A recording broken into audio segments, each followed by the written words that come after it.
सभिनी आयल महिमाननि खे भलीकार चऊं था। ही सेशन आहे अयाज़ ऐं अरोड़, साध बेलो ऐं सामी। त हिन में तव्हांखे जेके स्टेज ते वेठल चेहरा आहिनि उहे बि घणे भाङे नज़र ईंदा, उतां जा ई जितां जो शेख अयाज़ हुयो। ऐं ही जेके महिमान वेठा आहिनि उन में सभ खां पहिरियां डॉक्टर अदल सूमरो, जेको हिकिड़ो मशहूरु शाइर आहे। शाइर सां गॾु हिकिड़ो डॉक्टरेट जी डिग्री उहा बि डॉक्टर तनवीर अब्बासीअ ते, ऐं सिंधी अदबी संगत ते साईंअ जो वॾो हिकिड़ो कमु थियल आहे। ऐं सिंधी शोबे जो चेयरमैन रहियो आहे, शेख अयाज़ चेयर जो चेयरमैन रहियो आहे, ऐं हिकिड़ो वॾो नालो आहे डॉक्टर अदल सूमरो।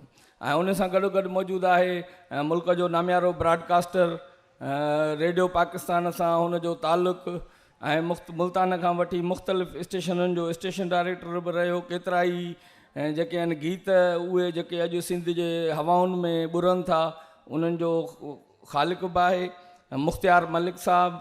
ऐं हिकिड़ो मशहूरु शाइर आहे, उन सां गॾु मुहक़िक़ बि आहे, ऐं केतिरा ई किताब उन्हनि जो तख़लीक़ार आहे। ऐं साॻे वक़्तु असांजो नौजवान सहाफ़ी बि आहे मुमताज़ बुखारी, जेको न सिर्फ़ु हिकिड़ो मशहूरु कहाणीकार आहे, उन सां गॾोगॾु हिकिड़ो नाविल निगार आहे, हिकिड़ो ड्रामा निगार आहे, ऐं हिकिड़ो किरदार साज़ीअ में वॾी जेका आहे उहा महारत रखे थो।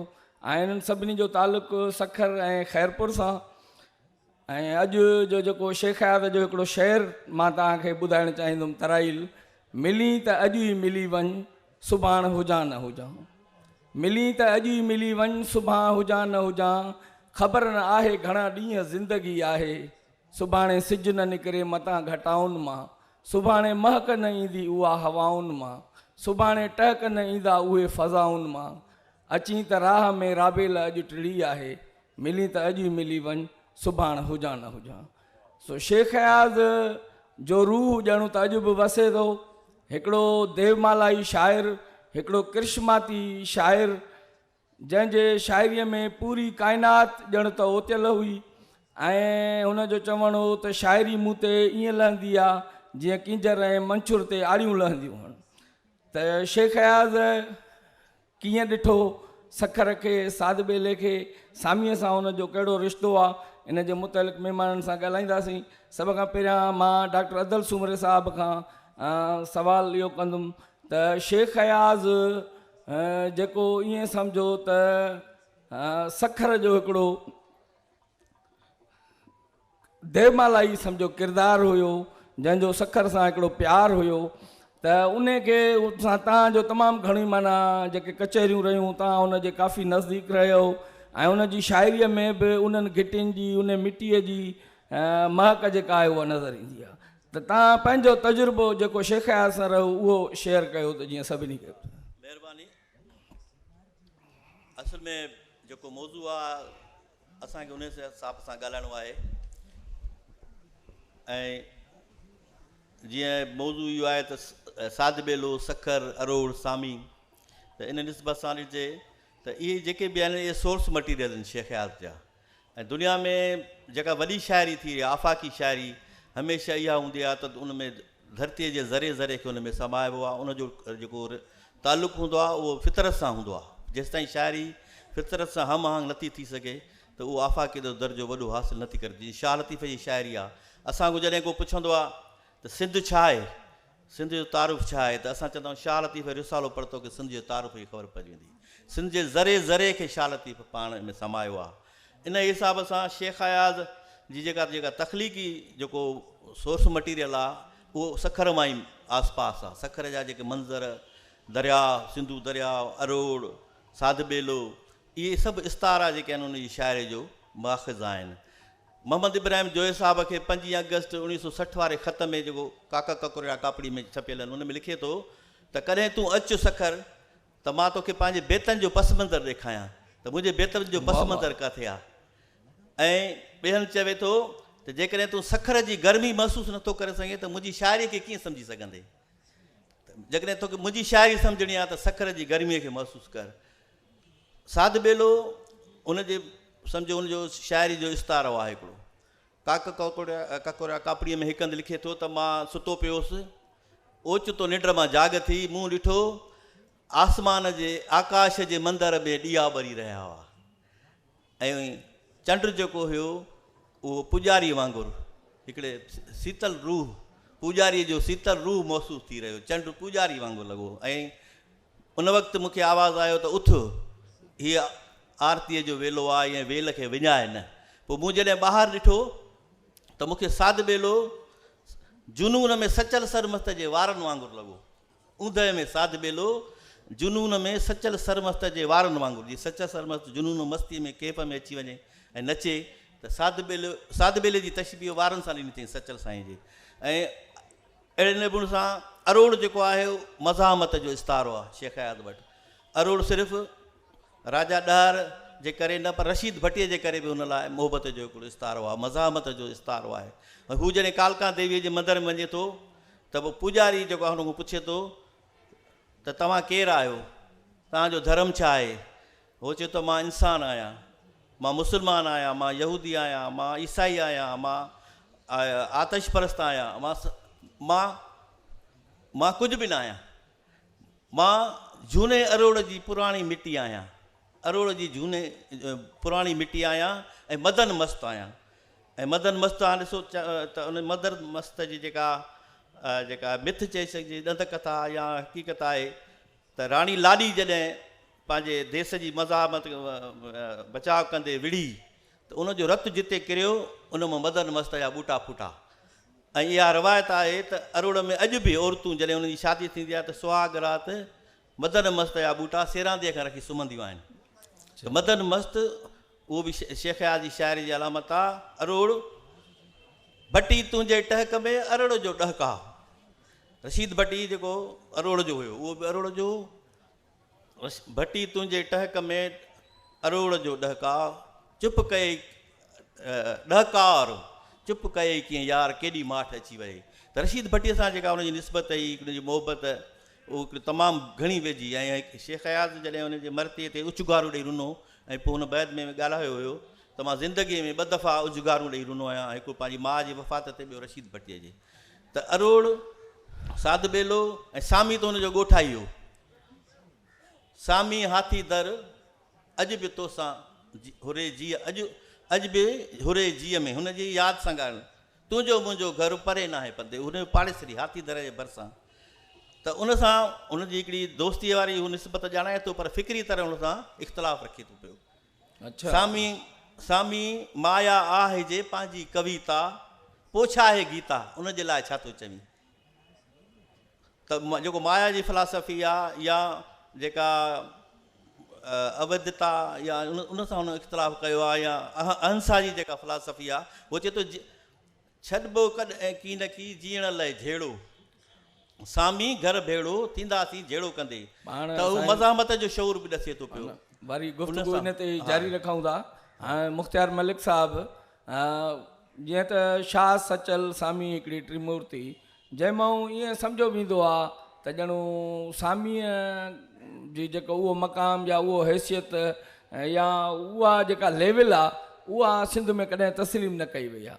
ऐं ख़ुदि शेख हयात खे बि इहा शिकायत रही, उन जे करे हुन सामीअ ते तमामु घणो ज़ोर ॾिनो ऐं हुन जी उपटार हुन पंहिंजे शाइरीअ में बि कई, मुख़्तलिफ़ लिखतुनि में बि कई। त इहो छा सबबु आहे जो सामीअ खे नज़रअंदाज़ कयो वियो आहे? ऐं शेख हयात बि ईअं फील कंदो? सिंध जी उन त्रिमूर्तिअ में सामीअ खे जेको मक़ाम हासिलु आहे, मां नथो सम्झां त उहो नाहे मिली सघियो। शेख हयात जॾहिं सामीअ जे बारे में पंहिंजे चपनि ते का शिकायत आंदी आहे त उहा इहा आंदी आहे त सामीअ जी ॿोली उहा न रही आहे, सामी माण्हुनि खां विसरी वियो आहे, सामीअ जी उहा ॿोली न रही आहे जेका सामी लिखंदो। ऐं पोइ चए थो त मां उन ॿोलीअ खे वर्णायां थो ऐं मां उन ॿोलीअ में ई पंहिंजे फ़िक्र ऐं ख़्याल जो रचाव कयो आहे, ऐं मां जेके नवां सलूक लिखा आहिनि उहे सामीअ जे रंग में लिखिया आहिनि। तनवीर अब्बासीअ बि वरी उन की ताईद पंहिंजे लफ़्ज़नि में कई आहे त सामी के धर्मी बुनियादनि ते यानी सामी हिंदू हुयो इन जे करे शायदि नज़रअंदाज थियो हुजे, पर हिंदू जे केतिरनि लेखकनि जिन में हरी दरगीर ॿिया लेखक आहिनि उन्हनि पाण सामीअ जे हवाले सां लिखियो आहे त छाकाणि त हू ख़ासि तौर ते वेदनि जी नुमाइंदगी करे थो, वेदनि जो तर्जुमान आहे, वेदनि जी इंटरप्रिटेशन करे सो, त सामी जो कैनवस जेको आहे उहो पाण जेतिरो आहे ओतिरो ई नज़र ईंदो। पर सामी इब्राहिम जोए साहिबु उनखे शाह सचल सामी जॾहिं लिखियो त उन त्रिमूर्तीअ जो तस्करो कयो आहे, उन तरतीबवार उहे टई नाला असां वटि अॼु खॼनि था पिया, ऐं उहो ईअं हरगिज़ न आहे त बाक़ी रही ॻाल्हि ॿोलीअ जी, त ॿोली छाकाणि त तब्दील थिए थी उहा, ऐं उन में बि ख़ासि तौर ते लहजो जेको शिकारपुर जो आहे, शिकारपुर जेको शेख याज़ जो बि शहरु आहे ऐं सामीअ जो बि जनम भूमि उहा ई आहे। शेख याज़ उन्हनि घिटियुनि में उन्हनि गसनि तां गुज़रियो आहे जंहिंमें अॻ में सामी पंहिंजे फ़िक्र ऐं सोच सां लंघियो हूंदो, त शेख याज़ जे ज़हननि में सामीअ जा जेके वीचार अचनि था उते ॿुधल जेके ॻाल्हियूं आहिनि उन्हनि जे बुनियाद ते अचनि था। पोइ जीअं अदल शेर पढ़ियो हुयो त सामी हाथी दर, छो त हिकिड़ी माना पाड़े में रहंदा हुआ, सामी हाथी दर अॼु ताईं तोसां होरे, सामी हाथी दर अॼु ताईं तोसां होरे, तुंहिंजो मुंहिंजो घरु आहे थोरे पंध ते। त उहो जेको थोरो पंध हुयो उन में वेझड़ाई महसूसु कई, ऐं शाह जे कलाम सां गॾोगॾु सचल ऐं सामीअ जे कलाम सां जेका हुनजी मुहबत हुई उहा हुनखे बरक़रार रही। शेख याज़ पाण थो चए त शाह सचल ऐं सामी सिंध वांगुरु मुंहिंजे साहतिक तानी पेटे में उणियल आहिनि। हाणे वधीक लिखे थो त सामी मूं लाइ एतिरो अहम आहे जेतिरो शाह ऐं सचल, छो त टिनी जो नुक़्ते निगाह साॻियो आहे, जो 20वीं सदी में बि एतिरी अहमियत रखे थो जेतिरो पंहिंजे दौर लाइ हुयो या रखंदो हुयो। इहो ख़त इंटरव्यू ऐं तक़रीरूं में उन अहिड़ो इज़हार कयो आहे त सामी हिकु अहिड़ो शाइर आहे जंहिंजे हवाले सां शेख याज़ 3 किताबनि में लाॻीतो 3 किताब अहिड़ा अहम आहिनि जिन में 337 बैत रचे थो पियो जेके सामीअ ॾांहुं मुखातिब आहिनि, जंहिंमें सामीअ सां कुर्बतूं ऐं मुहबतूं बि वंडे थो, ऐं उन खां सवाइ उन्हनि में सामीअ जे लाइ इख़्तिलाफ़ी राय बि रखे थो पियो। ऐं साॻे ई वक़्तु हुन में हिकिड़ो त कपर तो कुन करे में 62 बैत जेके उन रचिया आहिनि उहे बि सामीअ खे अर्पियल आहिनि। झुड़ नैणा न लहे उन में 157 बैत उन अर्पिया आहिनि। अहिड़े तरीक़े सां सामीअ खे मुख़्तलिफ़ सूरतुनि में असांजो ही ख़ूबसूरत शाइर पंहिंजी भेटा ॾींदो रहे थो, ऐं उन्हनि में उन भेटा में मञताऊं बि शामिल आहिनि। ऐं ज़ाहिर आहे त सामी हुजे ऐं शेख याज़ हुजे त उन जी शाइरीअ में उनजो ओलड़ो ज़रूरु मिले थो।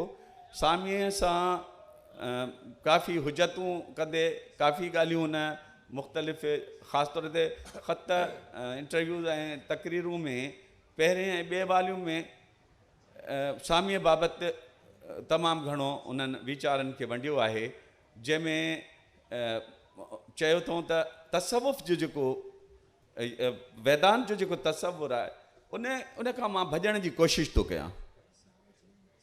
पोइ वरी अॻिते हली वरी ॿीहर लिखियो अथऊं जॾहिं पोयनि ॾींहंनि में हेड़ो पंहिंजो हेड़ो ॾाढ़ूअ गुल जीअं उन में लिखियो अथऊं त ख़ासि तौर ते उन में जेके बैत अर्पिया अथऊं त उन्हनि 116 बैतनि में हामीअ सां जेके हुजतूं कयूं आहिनि उहे कमाल जूं आहिनि उन में। पर पोइ किथे हू पंहिंजे मौत जे तसवुर ते अचे थो जॾहिं पहिरियां त हुन तां माया जे मौज़ूअ ते सामी जेको जंहिंजो पीउ वापारी हो पैसे वारो हुयो, पर हिकिड़े कुदरत जो हिकिड़ो सिस्टम आहे त जेका शइ हुनखे मौजूदु आहे उन खां हू परे थी वञे थो, साधुनि जे साथ में हले थो, संत सनातन धर्म या साधुनि जी संगत में हलियो वञे थो, त उनजे करे हुनजो फ़िक्री सरचश्मा हुन जा मुख़्तलिफ़ थी वञनि था पिया। त शेख याज़ सामीअ जे उन वेदांती नज़रिए सां इख़्तिलाफ़ु ज़रूरु कयो आहे, पर अॻिते हली उहो किथे किथे हुन ते पाण ई मञे थो पियो, ख़ासि तौर ते जे पोइ बीमार थियण वारे अरसे में जॾहिं मौत जे तसवुर खे उन वेझड़ाई खे महसूसु कयो, तॾहिं हुन सां सामीअ खे चए थो त तूं वरी मूंखे पाण लाइ छिकीअं थो पियो, ऐं मां वरी तुंहिंजी ॻाल्हि न मोटां थो, पर मां इन ॻाल्हि खे नथो मञणु चाहियां, मां अञा तोसां इख़्तिलाफ़ु मञींदे बि नथो मञे, इख़्तिलाफ़ु रखे थो। त सामी शेख याज़ जे शाइरीअ में मुख़्तलिफ़ रंगनि ऐं रूपनि में अचे थो, ऐं उन जो इज़हार मुख़्तलिफ़ सूरतुनि में करे थो, ऐं उन जा बैत केतिरा ई बैत आहिनि जिन खे जेकॾहिं पढ़िजे त मिसाल तौर ते उहो चए थो त जे तूं शाह लतीफ़ जो सामी तुंहिंजो भाउ, सामीअ सां सरचा नामुमकिन नाहे पिरी, सामीअ सां सरचा नामुमकिन नाहे पिरी। त इहो हिकिड़ो तसवुर बि जुड़े थो त सामी खे हू पंहिंजो करे थो, ऐं उन जा मुख़्तलिफ़ सबब आहिनि, ऐं हुन जी फ़िक्र में मां जेतिरो क़दुरु महसूसु कयो आहे त न सिर्फ़ु वेदांत सां उनखे ॻणियो वञे त तसवुफ़ बि मौजूदु आहे, ऐं तसवुफ़ जो नज़रियो ऐं सामीअ जे साध संगत में मुसलमान में कुझु फ़क़ीर शामिलु हुया, त इन मां थोरो तासुरु मिले थो, उहो अलॻि वरी सामीअ ते मौज़ू थी वेंदो त शेख याज़ सामीअ खे जेको ट्रिब्यूट ॾिए थो या उनजी मञता करे थो, भेटा उनखे ॾिए थो, त उन भेटा जो सबबु न रुगो शिकारपुर आहे, पर पाण ॿुधाए थो त शाह ऐं सचल खां पोइ मां सामीअ खे बि ओतिरी अहमियत ॾियां थो, साॻी अहमियत ॾियां थो, ऐं उन खां पोइ ते ऐं मां सम्झां थो सामीअ खे वधीक इन करे लॻे थी पई जो उन जे बारे में पूरा 337 बैत, पर उन खां सवाइ बि जेके ॿियनि किताबनि में बि मौजूदु आहिनि, जेके ॿियनि बैतनि जे विच में अचनि था, उन में शिकारपुर जे तस्करे में नाले खणण खां सवाइ काफ़ी बैत ॿिया बि मिलनि था पिया। हाणे पाण ॻाल्हायूं था मुख़्तियार साहिबु, त हाणे मुमताज़ बुखारी साहिबु आहे, मुमताज़ साहिबु जीअं त साध ॿेलो जेको आहे उहो सिंधु दरिया में सखर वटि हिकिड़ी मुंडरीअ जी टिक वांगुरु हिकिड़ो रोमांटिक ख़ूबसूरत वणंदड़ ऐं अट्रैक्टिव हिकिड़ो माना जाज़िब नज़र के सही आहे, ऐं ख़ासि जेको शाइर हुजे उहो बि हिकिड़ो बैन अल-अक़वामी लेवल जो शाइर, ऐं उहो हिकिड़ी नदीअ जे किनारे सां रहे थो। त मां तव्हां खां इहो पुछणु चाहींदुमि त साध ॿेले जो हुस्न जेको अॼु बि अट्रैक्ट कंदो आहे, जेको पाण ॾे छिकींदो आहे, त उन शेख याज़ खे केतिरो मुतासिर कयो, ऐं कहिड़ियूं कहिड़ियूं लिखणियूं आहिनि जेके शेख याज़ जूं जिन में हुन साध ॿेले खे पोर्ट्रेट कयो। महिरबानी शौकत, ऐं महिरबानी अयाज़ मेलो कराईंदड़ मुंतज़िमीन जी जन सिंधीअ जे हिकु वॾे शाइर खे भेटा ॾिनी आहे। शेख अयाज़ जीअं औरतुनि खे ॻायो आहे, तीअं वरी हाणे औरतूं शेख अयाज़ खे ॻाराइनि पियूं, शाह लतीफ़ औरतुनि खे जीअं ॻायो आहे, त शेख अयाज़ खे जेके आहिनि असांजूं सिंध जूं नियाणियूं पियूं ॻाराइनि, त हीअ तमामु बहितरीनु ॻाल्हि आहे। शेख अयाज़ बुनियादी तौर ते शौकत पहिरियों सम्झणो इहो आहे त शेख अयाज़ सखर आयो छो। शेख अयाज़ जेको हिन वक़्तु तमामु वॾो शाइर आहे, जंहिं ते असीं ॻाल्हाए रहिया आहियूं, सॼी दुनिया ॻाल्हाए रही आहे, उन जी ज़िंदगीअ जा मुख़्तलिफ़ पहलू सम्झणु इंतिहाई ज़रूरी हूंदा आहिनि। शेख अयाज़ शिकारपुर खां निकिरी कराची आयो, कराची खां पोइ सखर आयो, ऐं ज़िंदगीअ जो वॾो वक़्तु हुन सखर में गुज़ारियो, ऐं उन ई सखर वारी ज़िंदगीअ में हुन पंहिंजो जेको वॾो कमु आहे सॼो उतां ई वेही कयो, ऐं उहा शाइरी जेकी असीं अॼु हुनजी हिफ़्ज़ आहे, केतिरनि ई माण्हुनि खे केतिरा ई माण्हुनि जो हवालो ॾियनि पिया, उहा सखर में रहण दौरान आहे। शेख अयाज़ पाण इन हवाले सां पंहिंजे आतम कहाणियुनि में या मुख़्तलिफ़ तक़रीरुनि में या लिखणियुनि में या मुहागनि में जेको लिखियो आहे, जंहिंजो तर्त मां हिते तव्हांजे साम्हूं रखां थो, त हुनजो चवणु आहे त जॾहिं ख़ासि तौर ते नारायण श्याम हिंदुस्तान हलियो वियो, ऐं उनखां पोइ विरहाङे जे करे हू कराची में जॾहिं तरसियो, त हू चए थो त मां जॾहिं कराची में तरसियुमि ऐं पाण खे अकेलो महसूसु कयुमि, त मूं पंहिंजी पहिरीं पनाहगाह अंजुमन ऐं हल्के अहबाब में वञी वरिती, जिते वञण खां पोइ मूं महसूसु कयो त शेख अयाज़ तूं त ख़तमु थी वेंदे, तूं कोन बचंदे, छो त उते वञी मूं उर्दू में शाइरी कई ऐं उते वञी चई, हू चए थो त मां उर्दू में शाइरी जेकी कंदो हुउसि पोइ उन्हनि खे ॿुधाईंदो हुउसि, हीअ मूं पंहिंजी सिंधी शाइरी खे मंज़ूम तर्जुमो करे पेश कयां पियो। हाणे शेख अयाज़ हिते पंहिंजो पाण खे हेकलो बि महसूसु करे थो ऐं उन वक़्त ताईं जेकी उनजी शाइरी आहे उन में जेको रंग आहे, जेको ढंग आहे, उहो शेख अयाज़ जो जेको असांजे फ़िकिर ते ॻाल्हाईंदा आहियूं उहो उन वक़्त जी तव्हां शाइरी ॾिसंदा त उहो उन में मौजूदु न आहे। उनमें हिकु सुठो शाइर मौजूदु आहे, उनमें उनजी असलूब जेको आहे उहो पंहिंजो जोड़े चुको आहे, जेतोणीकि उनमें उनजी शाइराणियूं जेके घुरिजियूं आहिनि उहे पूरियूं आहिनि, पर शेख अयाज़ जेको फ़िकिर सिंध जो खणे थो उहो जॾहिं उन उते पाण खे अकेलो महसूसु कयो त हुन जेको दग वरितो, हुन रस्तो खयो 1948-49 में जे लॻभॻि, त हू सखर हलियो आयो। हुन महसूसु कयो त सखर ई मुंहिंजी उहा जॻह आहे जितां मुंहिंजो आवाज़ु सिंध जो आवाज़ु बणिजणो आहे, इन करे हू सिंध जो आवाज़ु बणिजण लाइ सखर आयो। सखर छा आहे ऐं सखर खे बि सम्झणु इंतिहाई ज़रूरी आहे।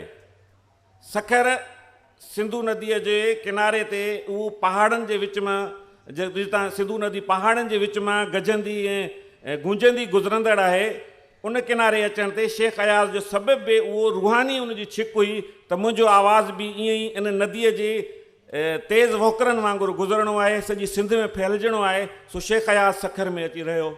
सखर में जेको हुन घर वरितो उहो बि सिंधू नदीअ जे लॻभॻि किनारे ते हो ऐं उनजे घर खे असां ॾिठो आहे, टिमाड़ मंज़िल आहे जितां हू समूरे कचे जा मंज़र ॾिसंदो आहे, जितां हुनजे घर जी छित तां उहो कचो नज़र अचे थो, साध बेलो नज़र अचे थो, लेंसडाउन पुल नज़र अचे थी, सतियुनि जो आस्थान नज़र अचे थो, सखर बिराज नज़र अचे थो, मासूम शाह जो मीनारो नज़र अचे थो। जेतोणीकि हाणे इमारतुनि जो उते जंग थी वियो आहे, इमारतूं वणनि खां बि उभियूं थियूं आहिनि, पर जॾहिं शेख अयाज़ रहियो त उहे सभु मंज़र हुनजी अखियुनि में उतां नज़र पिया आया। ऐं साध बेलो उते जेको दरिया में बिल्कुलु मुंडीअ जी टिक जीअं हुनजे घर वटां नज़र ईंदो आहे त उहो हुनजी छिक जो सबबु हूंदो हो। ऐं जॾहिं हू लबे मेराण या सखर बिराज खां पंधु बंद ते हलंदो हो त साध बेले वटि बि हू केतिरा ई पल साध बेले ॾांहुं ॾिसी उन जे मंज़र खे, उन जी सोच खे, सिंध जी उहो सदियुनि वारी सोच जो जेको मज़र हो, जो उते तपस्या थींदी हुई, उते माण्हू जे जॾहिं वेहंदो आहे हिकिड़ो माण्हू ऐं पंहिंजे फ़िकिर में गुम थींदो आहे, त शेख अयाज़ उन ई इंस्पायरेशन मां उन ई टकरी ते जेको दरिया जे विच में ठहियलु टकरीअ ते उन मंदरु, जंहिंखे हाणे मंदरु आहे पर उन वक़्तु हिकिड़ी तपस्या जी जॻह हुई, जिते माण्हू पंहिंजो पाण सां ॻाल्हाईंदो हो, जिते माण्हू पंहिंजे वजद सां ॻाल्हाईंदो हो, जिते अलाम हूंदो हो, इलियूंस हूंदो हो, जिते फ़िकिर तख़युल जी जेकी हिकिड़ी रिफ्लेक्शन्स हूंदियूं उहे शेख अयाज़ यकीननि उते झटियूं हूंदियूं। हिकिड़े मां इहो मुंहिंजी अज़म्पशन आहे त शेख अयाज़ इहे जेके फ़िक्री जेके धाराउनि जो जेके हेकलायूं जेकॾहिं हुनखे इहे साध बेले, अरोड़, कालका ऐं सिंधू दरिया जे इन सफ़र जूं न मिलनि हा त शेख अयाज़ शायदि असांखे इन ई फ़िक्री धारा में जेको हिकिड़ो वहंदड़ दरिया वांगुरु आहे, जेको हिकिड़ो वॾो समुंड थी वियो आहे, सागर थी वियो आहे, उहो इन्हनि समूरनि तपस्याउनि जे करे आहे जेके हुनखे सखर में नसीबु थियूं।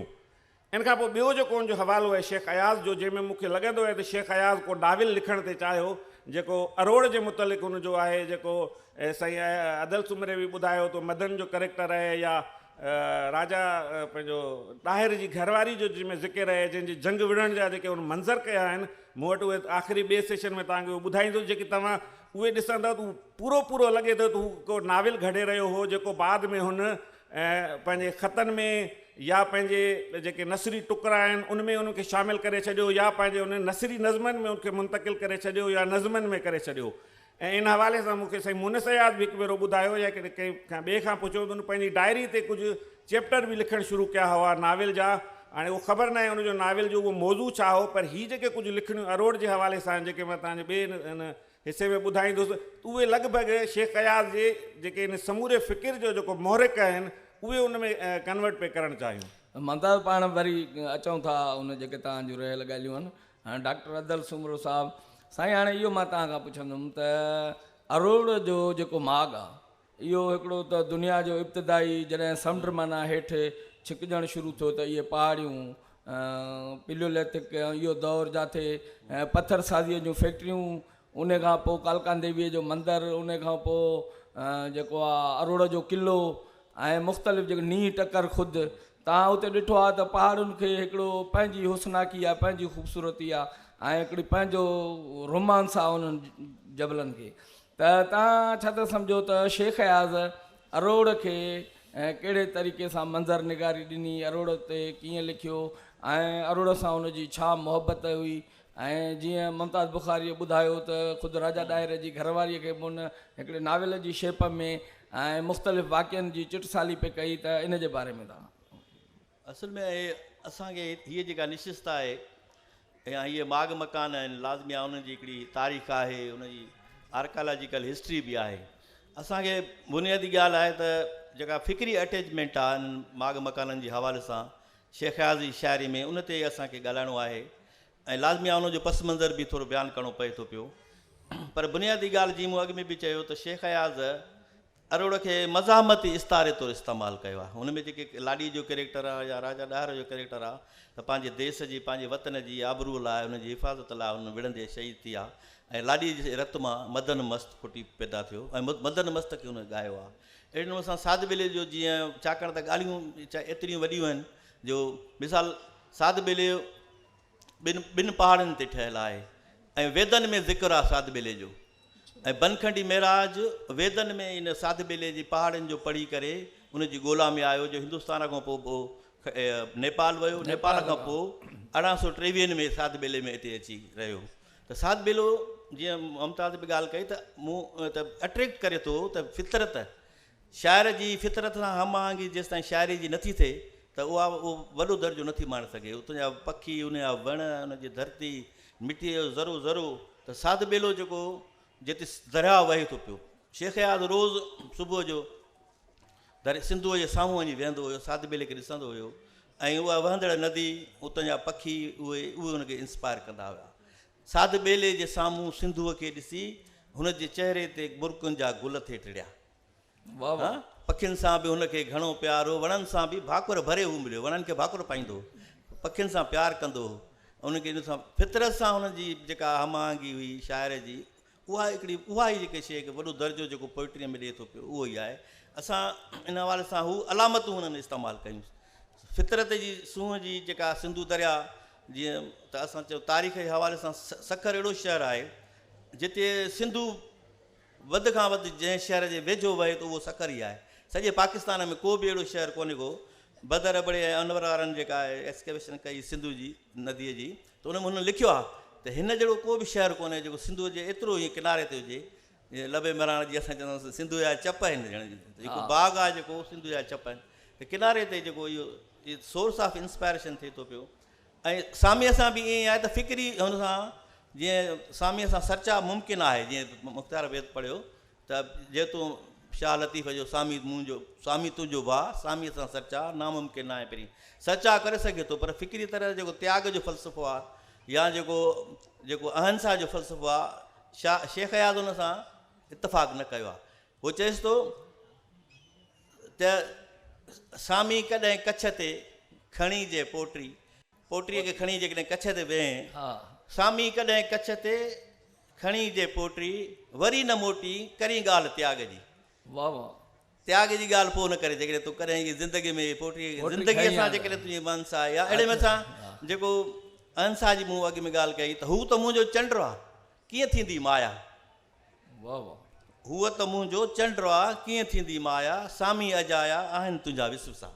त कुझु शयुनि में उहो इख़्तिलाफ़ु करे थो पियो ऐं सामीअ सां, पर सर्चा जो चए थो इम्कान ज़रूरु आहे। असां फ़िक्री तरह जेका हमआहंगी सामीअ सां शेखायत जी आहे, असां उन ते ॻाल्हायूं था पिया त इहे सभु जेके शयूं आहिनि, अरोड़, साध बेलो ऐं सामी, इहे शेख अयाज़ जी शाइरी में उनजो तमामु घणो ज़िक्र आहे, जा बजा उन ज़िक्र खे। ऐं मुख़्तियार साहिबु हाणे इहो ॿुधाइजो तव्हां त जीअं साईं चयो त सामीअ सां किथे किथे शेख अयाज़ जेको आहे इख़्तिलाफ़ बि रखे थो जी जी, ऐं उते हू पंहिंजो नज़रियो मतिलबु ॾिए थो। तव्हांजो छा चवणु आहे त किथे किथे सामीअ जो ऐं शेख अयाज़ जो मंज़िल हिकु जाइ ते मिले थी ऐं ॿई साॻी मंज़िल जा मुसाफ़िर था थियनि ऐं हिक ॿिए खे ऑन था कनि, इन जे बारे में त असां जीअं उहो सामीअ सां टकराव में हुनजो नज़रियो अचे थो, पर उहे कहिड़ियूं जायूं आहिनि जिथे वरी शेख अयाज़ सामीअ खे मथे थो खणे ऐं बाक़ाइदा हुनखे पंहिंजे पाण में जज़्ब थो करे। जी, शेख अयाज़ सामीअ जे हवाले सां ॾाढा ख़ूबसूरत इज़हार ख़्याल जा जुमिला मुख़्तलिफ़ किताबनि में लिखिया आहिनि ऐं हिकिड़ो ख़ासि तौर ते हुनजो कपर तो कुन करे में हिकिड़ो एपिसोड आहे जेको सामीअ जे हवाले सां लिखियो आहे। उन में हू लिखे थो त सामी हुनजी शख़्सियत जो जेको पुरस्रार हिसो आहे।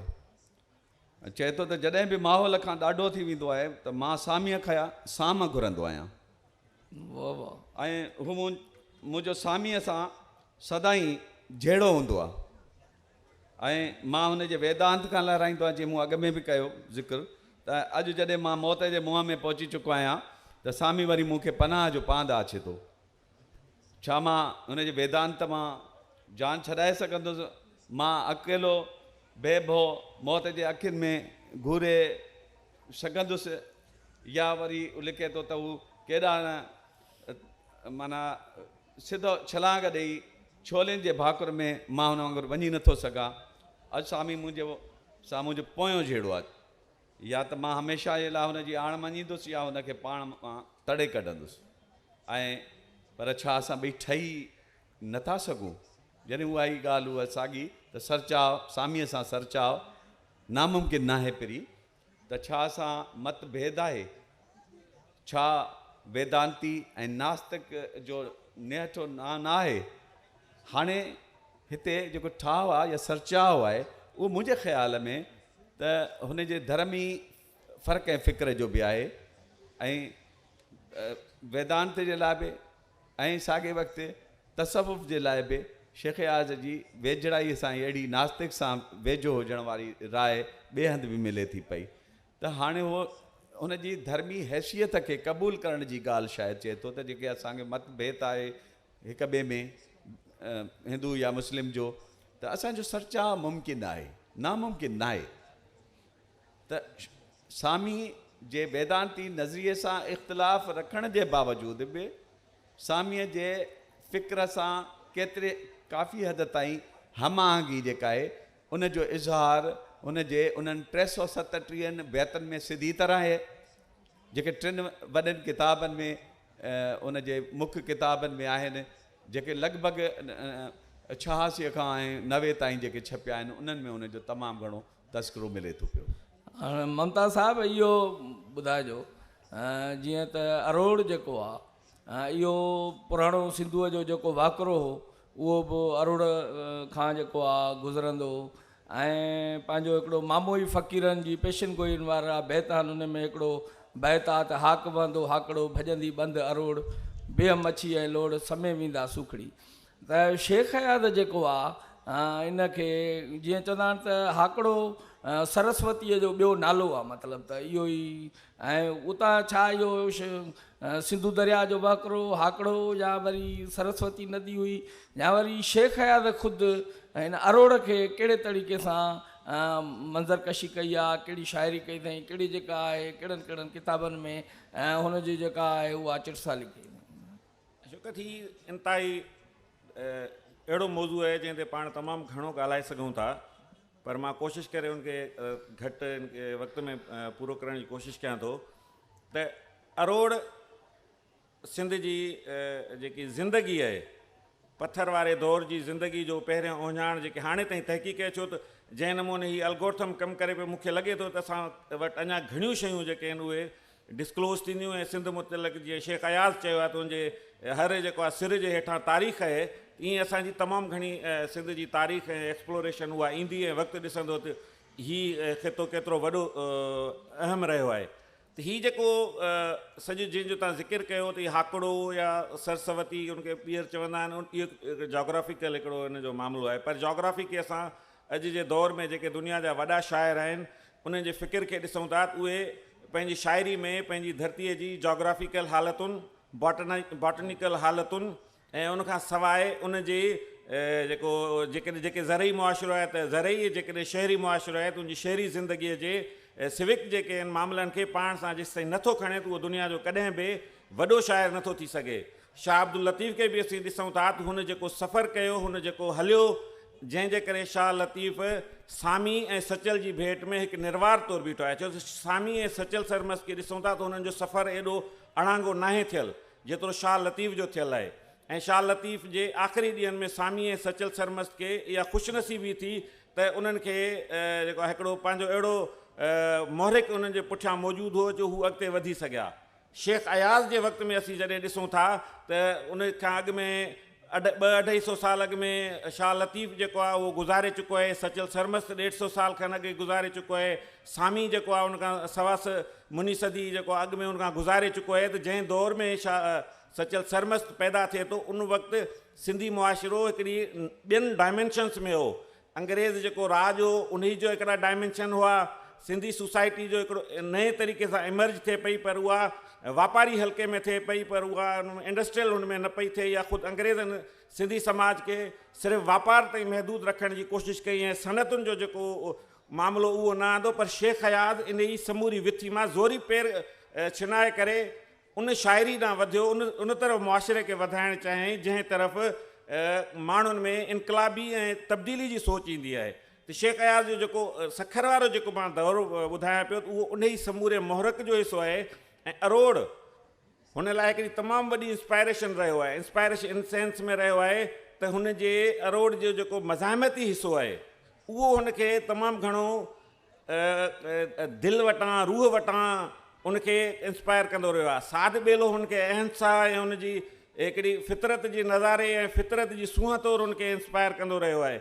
उनखां सवाइ सखर खां हू जेको घोटकी उबावड़े ताईं वञे थो, वरी कराची थर ताईं घुमे थो, सॼी सिंध घुमे थो।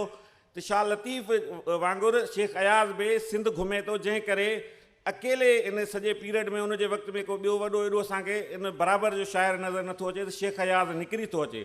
हाणे मां तव्हांखे अरोड़ जे हवाले सां जेके शेख अयाज़ जूं 2-3 शयूं ॿुधायां त उहो उनजी इंस्पायरेशन कीअं थियो। हाणे मिसाल हिकिड़े हंधि लिखे थो, हुनजो नंढो पीस पढ़ां पियो। उन वक़्तु सिंधू अरोड़ जी भरिसां वहंदी हुई, कप ते किलो हो जंहिंमें राजा ॾहर जो रंग महल हो। राजा राणी हिंदोरे में वेठा हुआ ऐं राज ज्योतिषी खे पंहिंजो जनम पत्रियूं हथ जूं रेखाऊं ॾेखारे रहिया हुआ। ओचितो ज्योतिषी घबराइजी चयो, राणी तूं सती न थींदीअं, इहो त वधीक चङो, मूंखे घोट हथनि सां चिखिया ते चाढ़े ईंदो?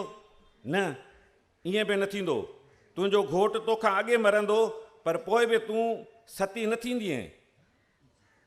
वर्धाता जो लेख आहे, उनमें वधीक ऊन्हो त कोई वञी नथो सघे, पर गिरह ऐं रेखाऊं ईअं थियूं चवनि त राजा तोसां कुझु वक़्तु आहे ऐं पोइ तोखां हमेशह लाइ विछड़ी वेंदो, ऐं तूं जनम जे 84 लख फेरे में हुनखे ॻोल्हे ॻोल्हे थकिजी पवंदीअं। ज्योतिषी बाबा ईअं छो? राणी चयो, इहा बोझ मूंखे न आहे ऐं नई कंहिं इंसान खे हूंदी। मां भायां थो त हिन जे रत ते कई अहिड़े पापीअ जो पाछो पवंदो जो हू तोखां परे परे भॼंदो वतंदो ऐं तूं ॼमण मरण जे फेरे में हुनखे पाए न सघंदीअं। ज्योतिषी अञा हथु ॾिसी रहियो हो त महामंत्री अची ख़बर कई त काई अजनबी सेना देश ते काहे आई आहे ऐं बहितर ईअं थींदो त कुझु सेना सां सिंधूअ जे ॿिए भर ते उन जो अॻु वठी मुक़ाबिलो कयो वञे। घड़ी न गुज़री त ऋण गजो, राड़ो थियो, भाला ऐं बर्छियूं धरतीअ ते चिलकंदा वधिया ऐं सिंधी सेना ॿेड़नि ते दरिया पार करे ॿिए पर पहुती। उन राति राणी लाॾी सोचियो त हीअ आख़िरी मुलाक़ात हुई, वरी अहिड़ी राति न ईंदी। उहा ॾाहर सां छपर खट ते सुम्ही निखट ॾिसंदी रही। हुनखे इहे रातियूं यादि आयूं जे हुन ॾाहर सां गुज़ारियूं हुयूं। उहे रातियूं जंहिंजी घड़ी घड़ी अमर हुई, उहे रातियूं जॾहिं जंहिंजी चोटीअ चंपा जूं कलियूं छणी पतियूं थी खुंभे जी चादर ते पखिड़िजी वेंदियूं हुयूं ऐं ॾाहिर जूं आङुरियूं हुनजे वारनि में फिरंदियूं हुनखे खाॾीअ ताईं ईंदियूं हुयूं ऐं हुनजा चप चंपा कलीअ वांगुरु खजी ॾाहिर जे चपनि ताईं ईंदा हुआ। ऐं पोइ आद जुगाद जी आग, शरीर जे सुर्ग जी आग, चंड जी चिखिया, ॼर ॼिभियूं ऐं आख़िर ऊनी उमास उहा आग वरी न ॿरंदी। हुन राति जो सपने में ॾिठो त मदन पंहिंजो तीर कमान खणी हुन खां दूर दूर भॼंदो वियो। भंभरके जो हुनखे ख़बर पई त सिंधू सेना हारायो आहे, ॾाहिर मारियो वियो आहे ऐं अरब दरिया टपी तलीअ जे मैदान में मोर्चा हणी वेठा आहिनि। लाॾी ज़र पाती, बाक़ी सेना सूधी मैदान में आई। सिंधी छेण वार मथां वार कयो, ॻचनि ॻच उॾाणा, धड़ धुधड़ में फतकण लॻा। हुन जो हाथी धोकींदो दुश्मन जूं सुफ़ूं चीरींदो वियो। त ओचितो हुनजी नज़र हिकु सिपाही ते पई ऐं हुनजी अखियुनि अॻियां राति वारो सुपिनो फिरणु लॻो। मदन, लाॾी रड़ कई, मदन तरस, मदन तुंहिंजे ॿाण बिना जीवन बेमाना आहे। ओचितो हुनजी पुठीअ में तीर खुपी वियो ऐं हूअ पालकीअ मां फेराटी खाए किरी पई ऐं सिंधड़ी जंग हाराए वई।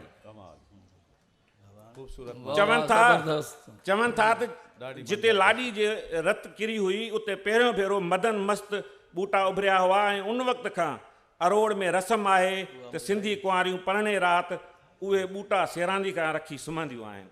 सो मां चयो पियो न शेख अयाज़ हिकिड़ो ॿियो नंढड़ो नज़म आहे तव्हांखे ॿुधायां त इन जे जेको इन सबूरे पसमंज़र पूरो थियण वारो बसि आख़िर में इहा नंढड़ो आहे। अरोड़ मुतलिक़ चए थो, छा कोई सुर अहिड़ो आहे जंहिंमें कोई जे ॻाए थो उन मां कोट अरोड़ जा कुंगरा आसमान में उभरनि था। सिंधूअ जा गजगाट अचनि था, ॼण ख़्वाबनि मां उभरी कई गाट अचनि था। ग़ोराबनि मां दीवारनि ते ॻोरा पथ टड़कनि था, मुश्की घोड़ा कड़कनि था। तीर अबाबील जी उॾरी हेठि किरनि था, वेड़ हले थी घायल ढुरकी नेठि किरनि था।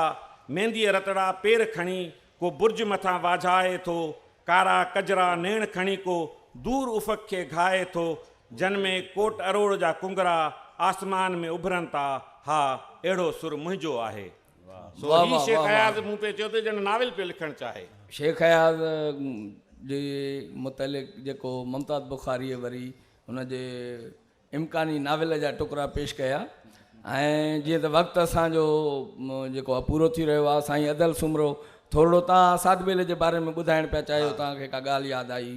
हाणे टाइम घटि आहे, मां सादबेले जे हवाले सां पंहिंजी हिकिड़ी वाई ॿुधायां तव्हांखे। साल का सूरज डूब रहा है, साल का सूरज डूब रहा है, राज घाट पे कौन खड़ा है, साधु बेला सोच रहा है। वाह वाह वाह वाह वाह। साल का सूरज डूब रहा है, राजघाट पे कौन खड़ा है, साधु बेला सोच रहा है। बनखंडी महराज का अब तक मंदिर में एक ख्वाब पड़ा है, साधु बेला सोच रहा है। सिंधु में जो तैर रहा है, सिंधु में जो तैर रहा है, किस सोहनी का यार घड़ा है, साधु बेला सोच रहा है। शायर शेख अयाज़ है जिसका तलवारों से गीत लड़ा है, साधु बेला सोच रहा है। मुख्तियार साहब तव्हां बि ॿ लफ़्ज़ आख़िरी। साईं ही जेको ॿिनी दोस्तनि ॿुधायो त सखर वारो जेको इलाइक़ो आहे उन जी तारीख़ी ऐं तारीख़ खां अॻु उन जो तालुक़ु आहे, छाकाणि त रोड़ी ऐं कोटड़ी जी ताईं जेके नंढियूं टकरियूं आहिनि ऐं रोड़ीअ खां कोटड़ी जी ताईं जिते टकरियुनि जी खुटनि थियूं उबन शाह वटि न, इहो कोटड़ी जी वटि उते कोटड़ी जी तहज़ीब आहे जेका 700 साल पुराणी आहे, मोहन जे दड़े खां बि अॻु जी। त इन्हनि जो पाण में हिकिड़ो ॻांढापो आहे ऐं शेख अयाज़ माना जंहिं जाइ ते पंहिंजे रहाइश अख़्तियार कई या जिते वेहे थो त उन जी मंज़रकशी जेका आहे उन जे साम्हूं आहे। ऐं हीअ तारीख़ी हवाले सां बि हिते वॾा वाक़िया बखर जो क़िलो हिते हुयो ऐं बखर तारीख़ जे हवाले सां चइनी पासे जेके सूफ़ी दरवेश पिया आहिनि, रोड़ी ख़ुदि पंहिंजी हिकिड़ी तारीख़ जे हवाले सां त ईअं ई अहम आहे रोड़ी। ऐं मूंखे शिकारपुर वांगुरु हिकिड़ो शहरु लॻंदो आहे जंहिंजूं सोड़ियूं घिटियूं आहिनि ऐं दिलियूं वेकिरियूं आहिनि ऐं उन्हनि जी तारीख़ रिच आहे। ओ साईं अदल जो मुंहिंजे ख़्याल में शेर बि आहे त रोड़ी सोड़ी आहे दिलि न सोड़ी कर।